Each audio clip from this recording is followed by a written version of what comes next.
চাওয়া চাইলেই হয় না তো পাওয়া। মামনি, তুমি এতদিন এত বড় বড় পাহাড় নিয়ে কই আছিলা? শীতকাল তো এসে গেছে। একটু খুলে বলুন। আহারে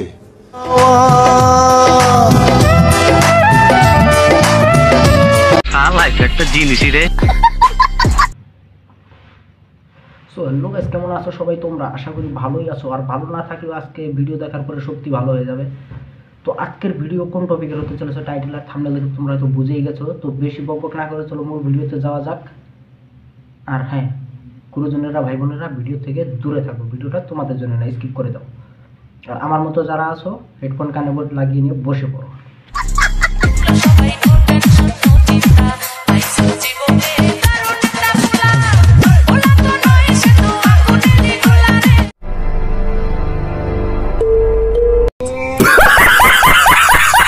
আমি যে কি মাল ওটা যদি তুমি বুঝতা পাল তাইলে নিজেই কইতা ওরা আমি পড়াইতে পারছি, এটা আমার কপাল। আর তুমি যে কি মাল তা আমরা বুঝতে পারছি দেখে তোমার তাল।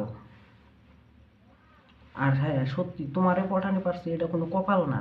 পটানোর যদি ইচ্ছেই হয় আমাদের তাহলে আমরা এই যে এদের মতো করে পটাবো, আই মিন তোমাকে না, ঠিক আছে? কি মোহব্বত! আহারে আরে তোর জাদু বুঝে নে দাদু, পুরো দুনিয়া চড়াইছে রিয়েল লাগাই জাদু একবারে জাদু। ও ভাই মারো মুঝে, মারো মারো মুঝে, মারো। সাপকে যদি দুধ খাওয়াও সে তো খাবার শেষে গর্তে ঢোকার জন্য লাফালাফি করবেই।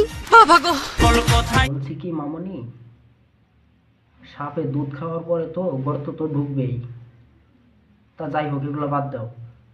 তুমি আজ অব্দি কয়টা সাপের দুধ খাওয়াইছো আর কয়টা সাপই বা তোমার গর্তে ঢুকছে? ঠিক বলেছো। কথা কি ক্লিয়ার না ভেজাল?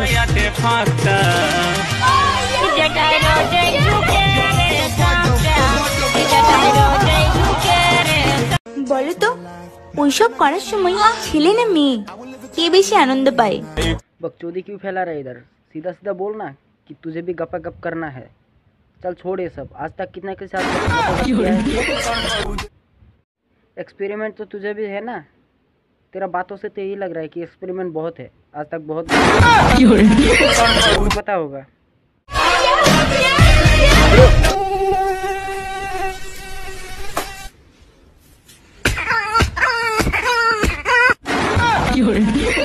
বলতেছি কি বৌদি, এটা কোন ধরনের টেকনিক তোমার মশা মারার? যাই হোক, আমার ঘরেও না অনেক মশা হয়েছে, যদি একটু আইসা মশাগুলো মাইরা দিতাও। ঠিক বলেছো। পড়াশোনা করব না, আমরা কি করব বান্ধবী? আমরা বিয়ে করব। বিয়ে করবে ঠিক আছে বুঝলাম, কিন্তু বিয়ে করার পরে এত বড় নিতে পারবে তোমরা? কি বলছিস তুই? আরে নিশা ভাই ধমক দাও, আগে পুরা কথাটা শোনো।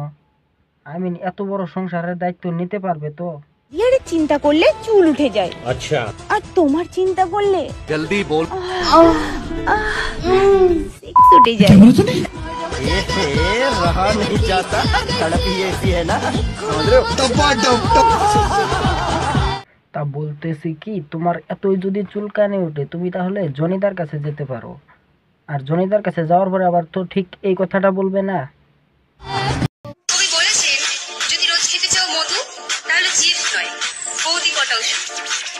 তা তোমাকে দেখে তো মনে হইতেছে তুমি একটা বৌদি। তা বলতেছি কি বৌদি, মধু আমি বরাবরের মতো খুব ভালোই খাই, তা খাওয়াবে নাকি পটাইতে হবে আগে?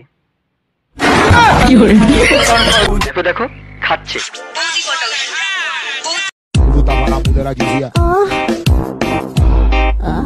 तो गाइस आज का वीडियो यहाँ तक है। वीडियो अच्छा लगे तो वीडियो को लाइक करना, शेयर करना और कमेंट करना। और चैनल में जूता फेंक के मारो चाहे चप्पल फेंक के मारो, बस क्लिक हो जाना चाहिए।